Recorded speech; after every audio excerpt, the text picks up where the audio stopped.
all, I make no bones about my dissatisfaction with Timo Werner's performance, and it's pretty obvious why. And I was thinking that there should be some kind of overhauling, like a total, like a radical change of our striking dynamics. And someone like Harry Kane came into the mix. The name dropped that he was leaving hotspot, and I felt okay. There's some hope in the horizon. Maybe we could just get him and probably get a chance at boosting our title ambition for next season. And the next thing that Levy comes on with crap like we can't sell Tottenham, our striker Harry Kane to Tottenham's direct rivals. And for me, what the hell does that even mean? And that for me is the real boomer. Trust me.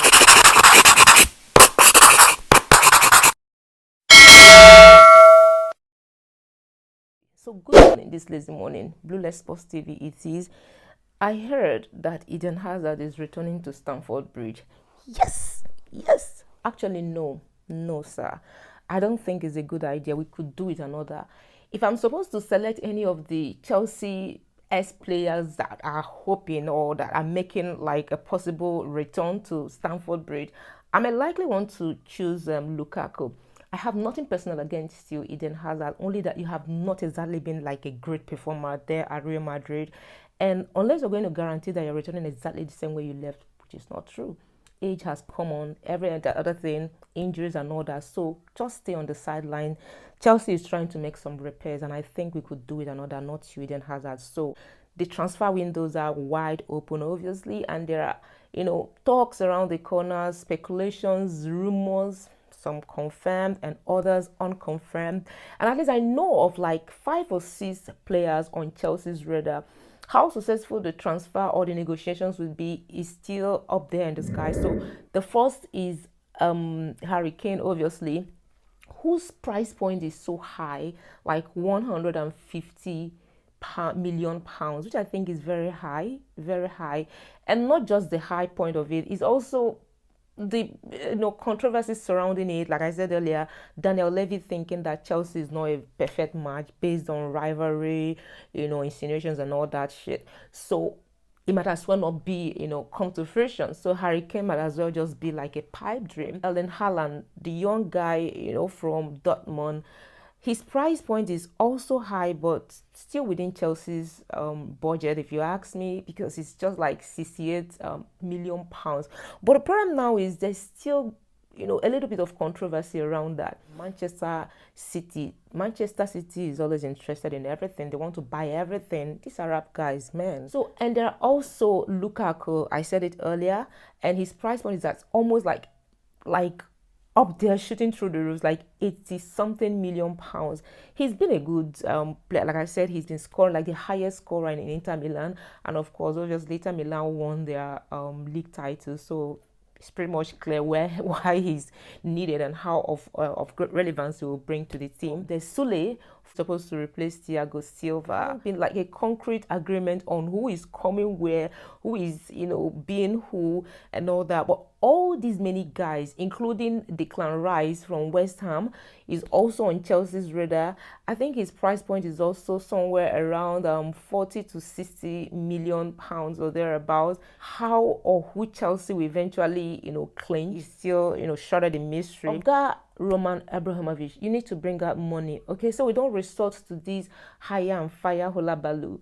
Pep Guardiola is the best, arguably the best manager in my books. I don't think he is, because he has all the resources. The Arab money is there, providing enough funds for him to get the best players. What you give is what you get. You bring out money, throw it at Tuchel, let them get the best of players. Sure, if there's going to be like a chance in hell that next season will not be disastrous, even worse than this season, my thought. So I think Abramovich should have a roundtable meeting and decide on how much funds, people like Harry Kane, the price point is too high. So I naturally think that is like a long shot for them. Chelsea managing to squeeze through, on the 4th position might earn them nothing less than like 35 million pounds, which is even nowhere close to, getting a quarter of what Harry Kane, we need. And then if they manage to win the Champions League, all right, I believe the money, the price for it would be somewhere between 100 and like £150, and which I'm doubting if Ibrahimovic, in his right sense, will want to dole out that kind of money just to get one striker. Well, don't know. I'm not a mind reader, but it doesn't look to me like something he might want to do. So we might as well just assume that that is not going to be possible. So while players are making transfers, in and out into different places, the same way some managers are also, leaving their clubs and looking to pitch their tent elsewhere. And one is Nuno Espirito of Wolves. Although I heard that the agreement, like him leaving Wolves after 4 years, is based on mutual agreement. And I think mostly because he lost to Manchester United at Montreal, their Montreal Stadium, their home ground. I don't know if that's the reason why, this firing happened. They finished on the 13th position. I don't think he did abysmally bad. All right. I've had this keen interest on Wolves because they have never always had like the chummiest of relationships with Chelsea. Chelsea always have a way of trying to manage to escape their beating. The last two outings they had, they beat Chelsea by a 2-1, and the last one was a goal and was a draw, and that was in December last year. They beat Chelsea 2-1, and then this year in January it was a draw. So they have never always been the easiest people to play Chelsea. And let me dazzle you. Should I wait for it for a fun fact? Should it be a fun fact? Okay, I might as well do my fun facts now. Truth is, do you know that Wolves had beaten Chelsea a whopping 8-1? Calm down, calm down. It didn't happen anytime recently. It actually happened in 1953, but that was by far the highest beating Chelsea had suffered in the history of Chelsea FC. So just a quick one, you might as well consider it as a fun fact. But of course, Chelsea returned with a reprisal attack, and although it wasn't as much, but they beat them by 5 goals, to 1. So they have always had this no love lost kind of relationship, which is why I kind of picked interest in them. So back to the managers that are out. Sam Allardyce of West Brom, they're already relegated. Anyway, the Baggies, had already been relegated. Sam is no longer with them. There are talks that Rafael Benitez or Bruno Lega are the possible replacement for Sam Allardyce. There are also talks that Lampard would be like a possible replacement for Espirito of Wolves. Still like speculations. And talking about Lampard, joined the Premier League Hall of Fame alongside the likes of Alan Shearer, David Beckham, Thierry Henry, and so many. I think it's quite he deserved it. He has scored like more than 180 goals alone, and I think he truly deserves. So once again, congratulations, Sir Lampard. And then moving on to the Chelsea players that have been selected for this Euro 2021 champions coming on. I mean, by the next couple of days. Our own Azpilicueta has been selected to play for Spain, one of the players for Spain. And then for Germany, Tony Rudiger, Timo Werner, of course, and Kai Havertz. Kai Havertz, this will be his first senior tournament, and that for me is a big one, and that should be like a decent way of saying like a goodbye to Joachim Low, who is their manager, who I understand will be leaving this year. And then on the French side, our dear N'Golo Kante. I can't even talk about N'Golo Kante and keep a straight face. Our own N'Golo Kante has been selected to represent France. France. Oh gosh, I think I need another cup of tea.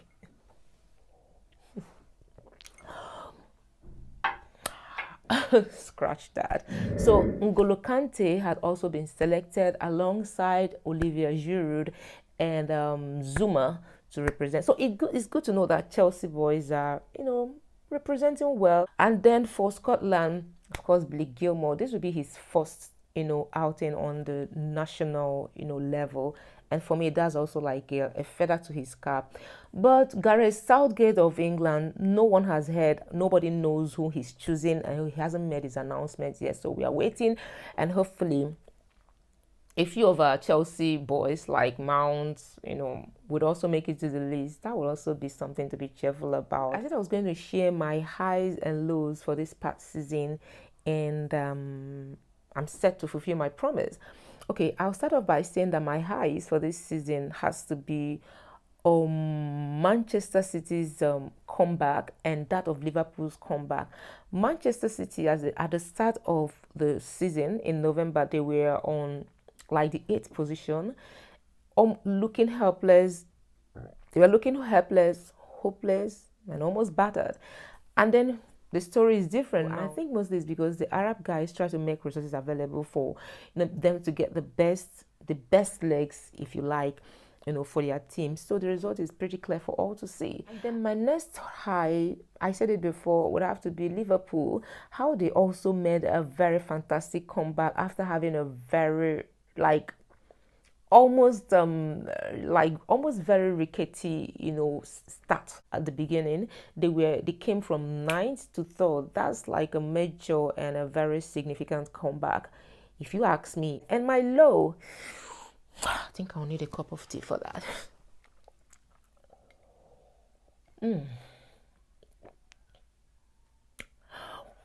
My low will have to be, you can guess, right? Well, my low will have to be Chelsea's inability to clinch the FA trophy, and that's because I think that would have been like the most guaranteed trophy for Chelsea.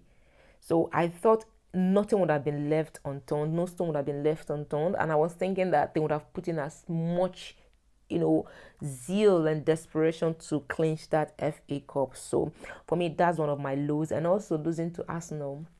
And Manchester United, they're already off on their way to Poland for the UEFA Europa League finals with Villarreal. I am looking forward to that. I can't say any congratulations to anyone. Whoever wins, wins. And one interesting thing is that I do not want to call the name of the stadium because I do not want to make a mess of it. It sounds something like Gnashed or Gnas, and I think it's just too early to murder any name. So I'll rather just leave it. Just know that they are playing at Poland. Go read up. And Sir Alex Ferguson is on board with them.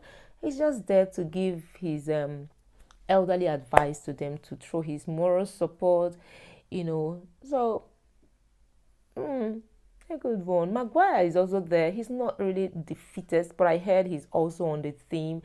And we're looking forward to tomorrow to see what happens. Yeah, I really have to go freshen up and sort myself out for today. If you haven't already subscribed to this channel, you're doing me dirty. Go ahead and subscribe. And if you had fun as much as I did, then you should like it. Yeah, I think it's worth liking, right? Go ahead and like this video and press the notification bell and have the videos that will definitely come in torrents, served to you on a platter. That's pretty much my package for this morning, and I think my work is done here. And go on and have yourself a very fantastic Tuesday morning.